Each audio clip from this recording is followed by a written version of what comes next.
Don't let the media around you that's controlled by 6 organizations. 90% of the media is controlled by 6 organizations. Don't listen to these people. Stay positive. Focus on what you can control, and you're going to have an incredible year. And now, without any further ado, Jason, we're going to play our interview with the incredible John Schneider, who played Bo from Dukes of Hazzard fame. Let's do it. Oh, he is awesome. He is actually the reason I broke my first arm.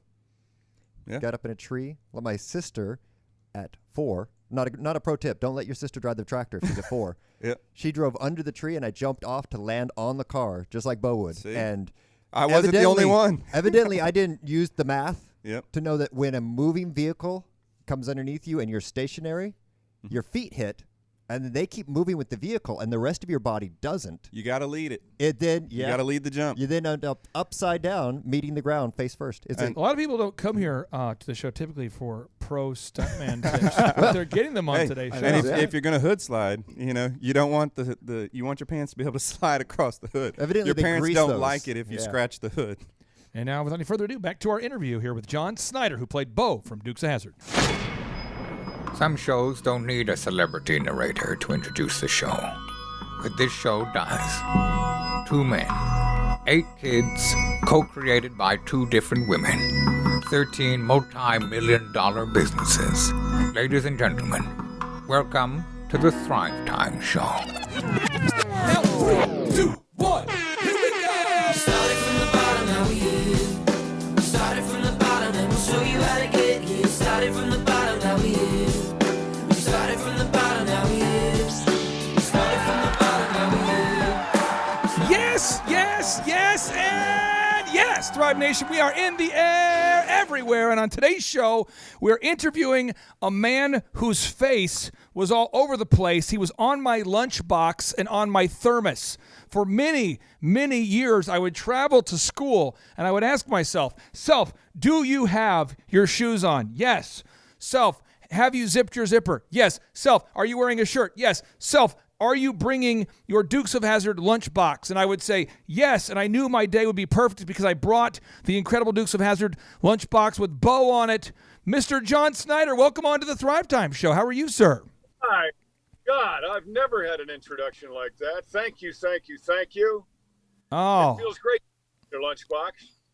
I got to ask you this because you were the man who was on all the lunchboxes. Let's go back to like 1980. This would have been maybe 87, maybe 88.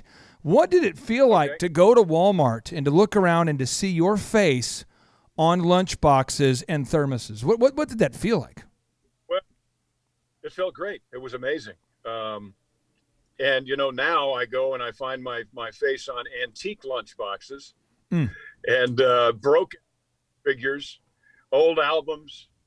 But it's pretty cool. It's been, 41 years of trying to get used to that. The lunchbox, the thermos, the underoos. Oh, the underoos. Yes. Don't forget the underoos, right? That was the move. It was really great. Because, I was only 18 when I started that show. Gosh. So it was a pretty cool life for me. Well, what I want to do is we're going to do kind of a laser show today. We're going to go through a lot of stuff, a lot of stuff. We're going to get rapid fire questions because I want to spend most of our time talking about the things you're doing now.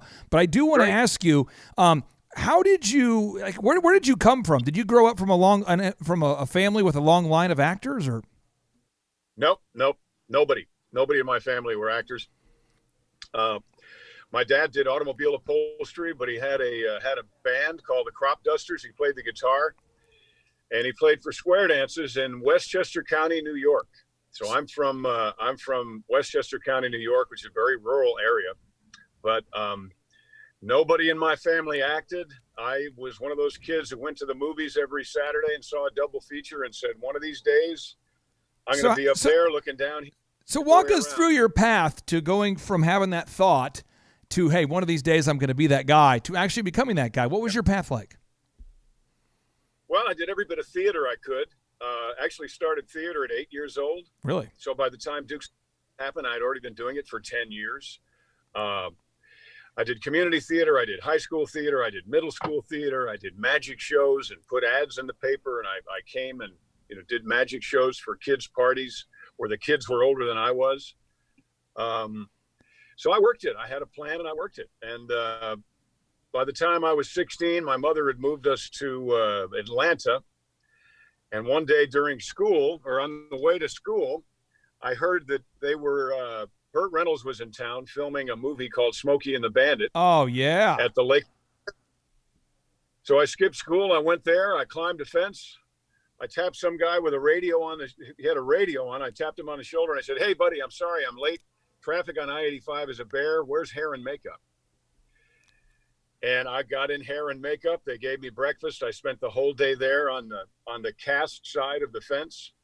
Spent the day with Jackie Gleason. I got in the movie. And then years later, 2 years later, I did a similar thing when Dukes of Hazzard came about. But years later, both Burt Reynolds and Hal Needham became dear friends of mine. And they both said, one of these days, somebody's going to bring back Southern car comedies. And it sure wasn't the Dukes of Hazzard movie, because that was terrible. So one of these days, somebody's going to do it. It should be you. And that's why we made Stand On It, which came out today. So there you are. Wait. So was this a move? Was this a move? You had thought in your mind, I am going to show up and say, "Hey, I'm sorry I'm running behind. Where's hair and makeup?" Was that actually a thought that you had, or was it a spontaneous? It was a thought on the way. I had to figure out how to get in the movie. Because, I thought that the director and Burt Reynolds would take one look at me and say, "My gosh, we have to give you dialogue." That didn't happen. But I also didn't get kicked out. And that very same tenacity is what, because that worked, 2 years later, I was able to go to an audition for Dukes of Hazzard. Yeah. Where there are people 24 to 30 from rural Georgia. I was 18 from Westchester County, New York. I showed up with a 6-pack of beer and a torn shirt, opened the beer in the waiting room, and asked the receptionist if they wanted one. So I had some gumption. I still do. You had some moves. That's incredible. Well, Now, you don't have a second chance to make a first impression. So you just go for it. I love it. And if you're right, you're right. But I had a feeling about Dukes of Hazzard when I read the sides for the audition. I thought, this is it. This is that opportunity that I've been preparing for. Now, I also felt when I heard Smokey and the Bandit was filming at the fairgrounds that was it. And in many regards it was, because that, like I said, that's what gave me the courage to go and some people call it lying. I call it acting my way through the Dukes of Hazzard. So it's been great. It's been a great time. Now, I'm not asking you how much, but this is a business show, and so a lot of our listeners want to know about the mechanics of this. When you're on a show for years, and then the show's off air, but it keeps being run on different networks, do you get a small residual check? I mean, do you make residual income from that? Does that work well for you as an actor? It does not work well. I mean, I've been on 4 shows, 5. Yeah. At least 5 shows that are in rotation. I don't think Dukes is in rotation anymore. I think they took it off because of the whole flag issue, which drives me crazy. I think it might be back on Amazon Prime.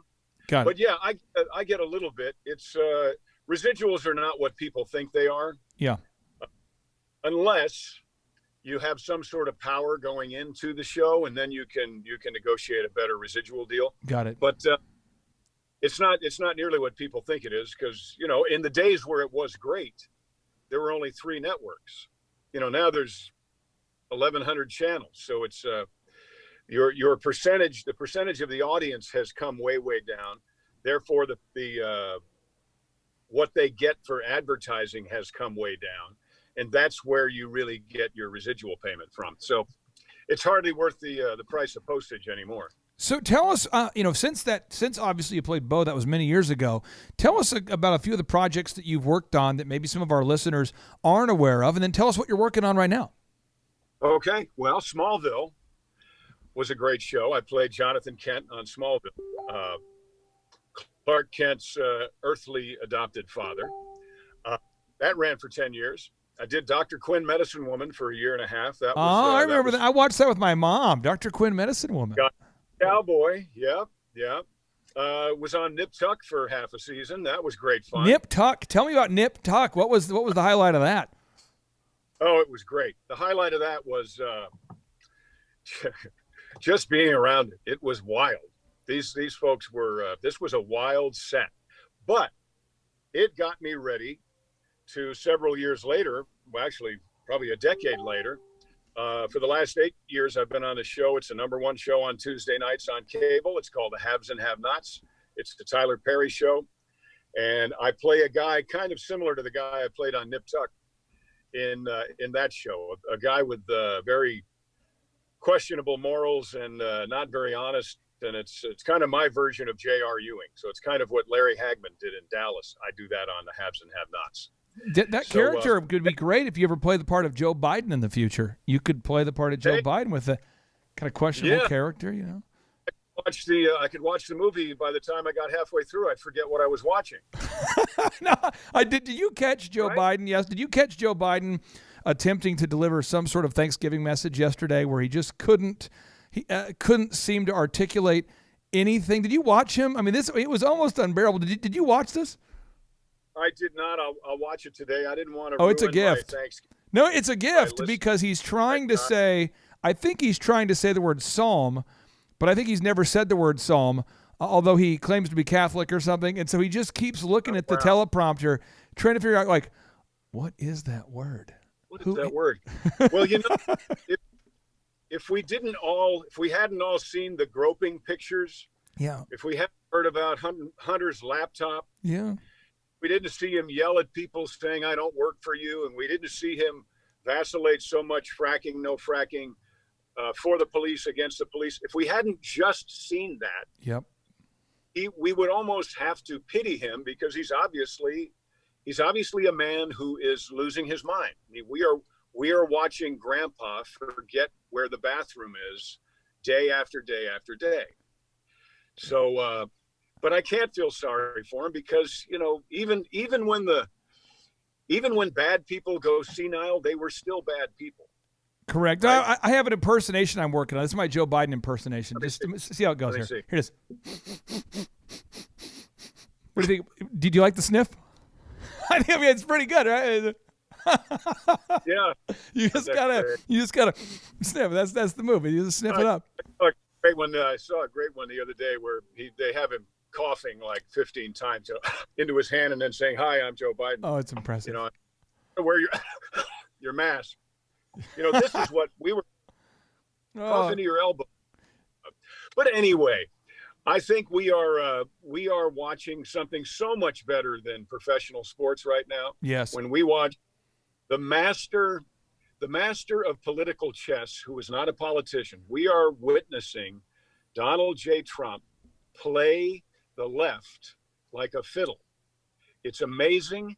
And the fact that they don't even smell it is hysterical. I think it's just hysterical. Now, we interviewed Lynn Wood on the show. This would be 4 days ago. And if you haven't heard that interview, I'm telling you, it's mind-boggling how much voter fraud there is. And we have a lot of our listeners that will email us. And by the way, if you're listening right now, you can email us info@thrivetimeshow.com, info@thrivetimeshow.com. And I can send to the listeners, and I've been sending it out to all of our listeners. And we have 22 pages of documented voter fraud. It is truly incredible. We have signed affidavits. You got video footage. I mean, it is absolutely a laser show of fraud. How do you see this playing out there, sir?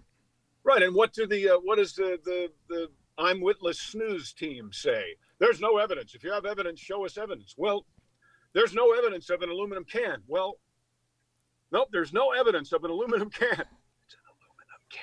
Mostly peaceful protest out there. Just put the fire out, guys. Mostly peaceful. Duck, wait, Molotov cocktail. 1 second. It's mostly peaceful. Pay no attention to the man behind the curtain.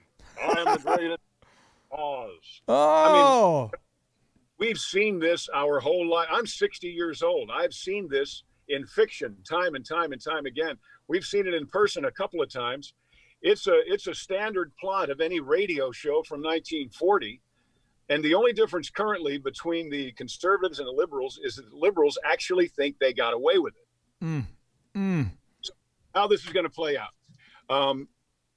Remember, in 2016, when Donald Trump was running for president, the number one question they asked everyone was, what are you going to do about ISIS? What are you going to do about ISIS? And all these people were talking about their plan for ISIS. They finally got to Donald Trump. And they said, what are you going to do? He said, I know what I'm going to do. He said, you have a plan? He says, I do. I said, well, what is it? And he said, what am I, stupid? I'm not going to tell you because they're listening. Right. Don't worry. I win the presidency. I'll deal with ISIS. Guess what? He won the presidency. I haven't heard that word other than on Wonder Woman reruns. I haven't heard the word ISIS Amen. in 3 years. Amen. Amen. I believe that the president has a plan, and I believe that they have been stepping into it the whole way along. There's a great saying in the world of poker that if you can't identify the sucker at the table, it's you. I love it. I don't know what his plan is, but I know I met him in the 90s. I've met him. I've met Rudy Giuliani. I know Jay Sekulow very, very well. So our president and our country are in very good hands. Amen. I believe it's going to the Supreme Court. I believe there will be enough evidence that this is indeed an aluminum can, Yes. that there is enough voter fraud, which, by the way, as far as I'm concerned, and I think you can agree with this, there is no acceptable level of voter fraud. I agree. I think the one thing that we really have to look at as a country is at what point do we classify nefariousness as treason? So I just wanted to read you a little example. There's a little. I typically don't talk a whole lot about treason on the Thrive Time Show, but I want to bring this up because I'm on the United States government website, and I've got a link here I'll put on the show notes. But it talks about treason, and this is a code 2381 treason. It says, whoever allowing allegiance to the United States levies war against them or adheres to their enemies, giving them aid and comfort within the United States or elsewhere, is guilty of treason and shall suffer death or shall be imprisoned for not less than 5 years. We go on. It talks about here we go. The rebellion or insurrection.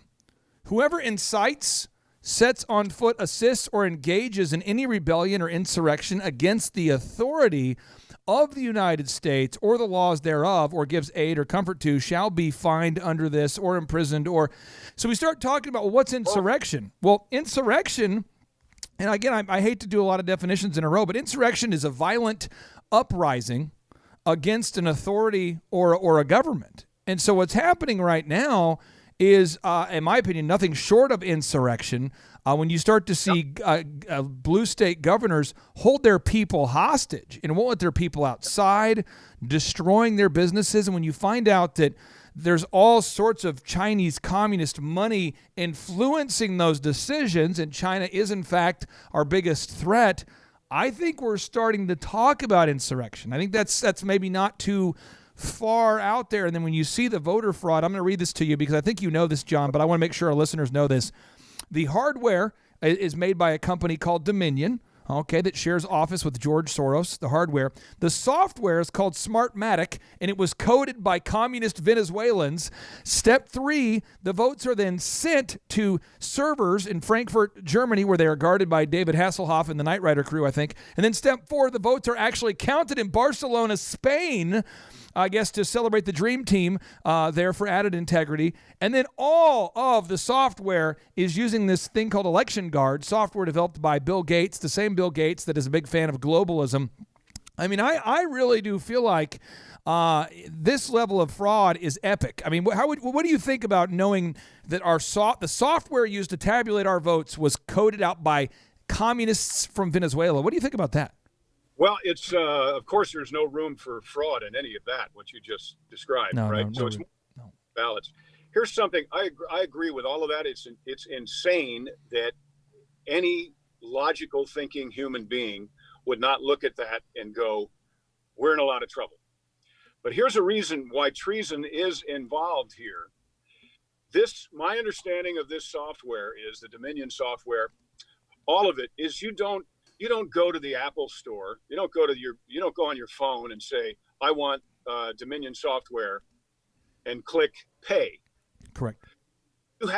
This has to be designed specifically it's like going to an architect. This has to be designed specifically for your specific needs. Yes. It's a la carte. So if that's true, and I've heard that's true, it is true. Can't prove. But okay, so since that is true, then someone had to have contacted them with a list of what they wanted to do. Yeah, one of the features that's amazing, John, is you can switch votes. It's a feature, and I'm interviewing you. You're going to love this show. I'm interviewing the head of eBay's fraud protection program, and this guy, he explains in great detail. I cannot wait to release the show.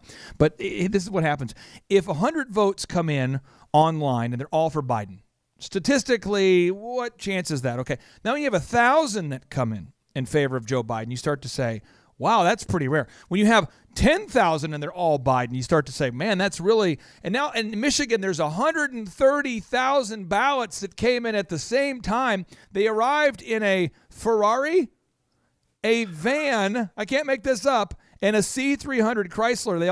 They come in there, a Chrysler 300. They all come in, and they're all Joe Biden. And so you start to talk about that's impossible. The license plate on those vehicles were Soros 1, Soros 2, and Soros 3. Right, but maybe Boss Hogg helped out too. Yeah, Boss Hogg. Yeah, it's Good.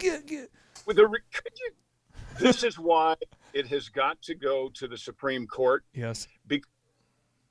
There are enough fingers in the pie in each of the swing states that are, I suppose, guilty by association. Yeah.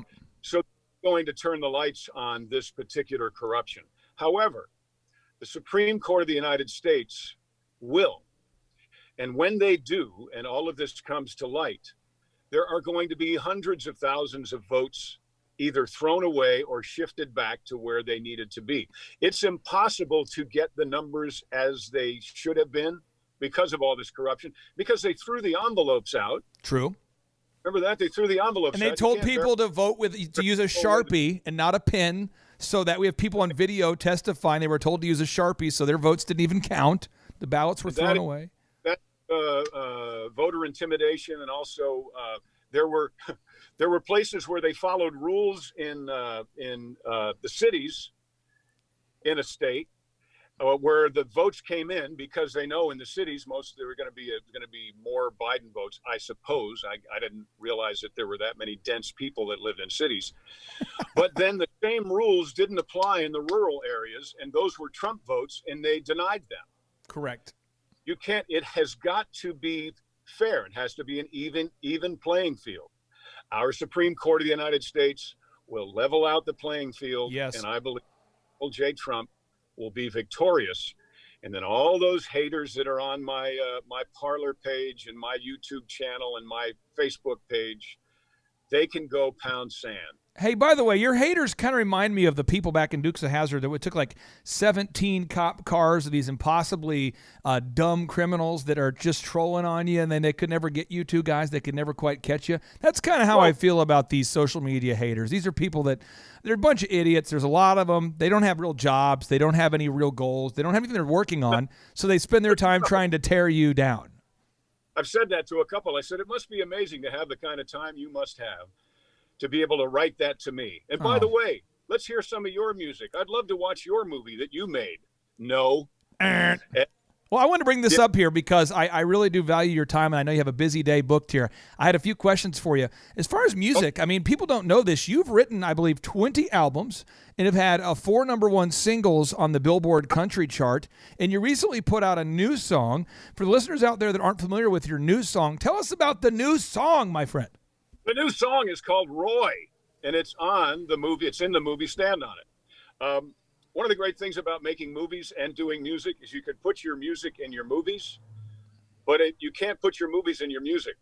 So this was an opportunity for our trucking music. Got a song called Truck On. We've got a song called Stand On It. We've got a song called Cowboys Don't Get Old. We've got a song called Roy, which I'm much older than you are. It's a throwback to Charlie Daniels' song in the early 70s called Uneasy Rider. So it's pretty great. And if you want to listen to that stuff, folks, you can go to johnschneiderstudios.com, or you can listen to it anywhere music is sold. But what I really, really, really want you to do, I want you to go to cineflixdod.com, rent a movie called Stand On It.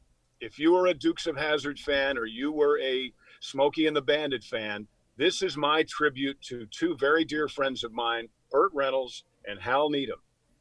And in this movie, I play a guy, I play me, who's a kind of on the wan TV star stuntman who gets bet $500,000 that he can't do for real what they pretended to do in Smokey and the Bandit.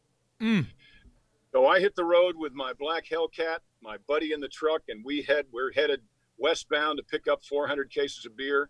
It's funny. We've got, if you ever watch Gutfeld, we've got Tyrus, big Tyrus. He's our Jackie Gleason character. If you're tired of sitting around and wondering what in the hell is going to ruin your day next, watch Stand On It this weekend. I promise you'll laugh like you haven't laughed since you were a kid. And tell us one more time, what's that website where we can go see it again? Is it where we can go? I'll go find the movie. Some people are driving right now. You know, some people are. I want to give it an adequate chance there. Google Stand On It, John Schneider. You'll find it. But it's Cineflix, CINEFLIXDOD.com. You can rent it now. It's a 72-hour rental. We just had somebody put up a comment, and she said, "I've had it for 15 hours. I've seen it 5 times." That's awesome. So, yeah, well, I saw Smokey and the Bandit in the theaters probably 50 times. So it's that kind of movie. You're going to want to see it again and again and again. Of course, you know, I'm biased because it's my movie. My wife and I made it with our friends during the pandemic, the worst possible time to make a movie. And we said, screw this. We're not going to sit home and stare at the wall like Joe Biden. Or maybe he was filling out ballots. Maybe that's what he was doing. We're going to get out. We're going to make a movie. We're going to make people smile and laugh again. We're going to celebrate the South. It's a uniquely Southern movie.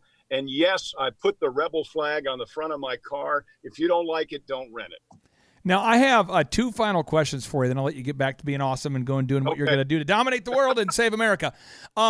What is the difference in your mind between Joe Biden and President Trump? I'm asking this sincerely because you know that 90% of the media is controlled by 6 organizations. And so I have to assume somebody out there listens to our show because they want to learn how to grow a business or start a business. That's what we talk about typically.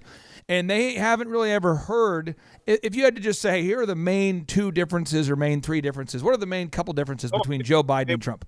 I can name the biggest difference. Anybody who has a business knows that you work for the people who walk into your store. You work for the people who pull up your website. You work for the people.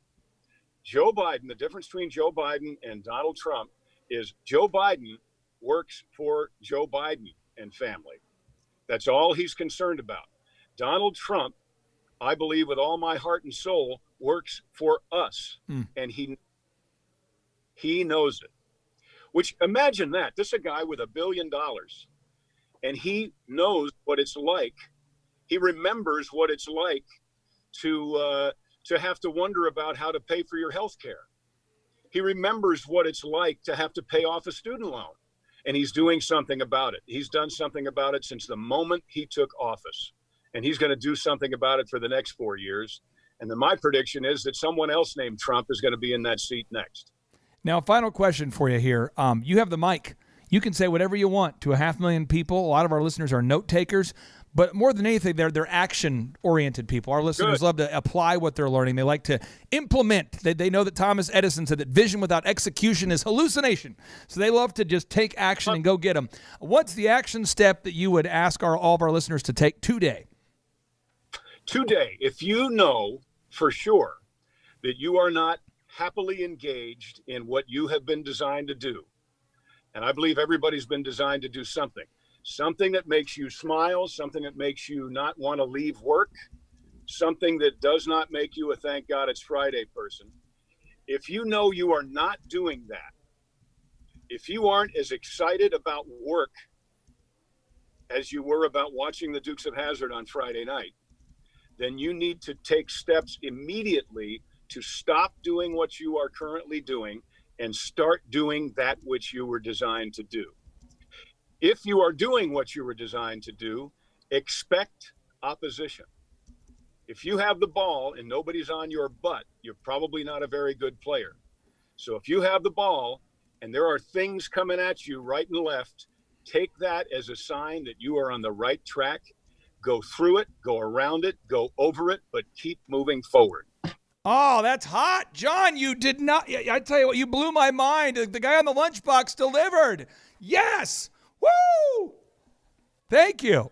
guy on the lunchbox. I appreciate that. Sometimes you worry about meeting your heroes, and you over-delivered. Thank you so much for being here. You are so welcome. Thank you, everybody. I appreciate it. Keep doing what you do, and let's watch what happens the next couple of days. It's going to be great. Amen. Take care. Take care. Better than the NFL, because our president will not take a knee. And now, without any further ado,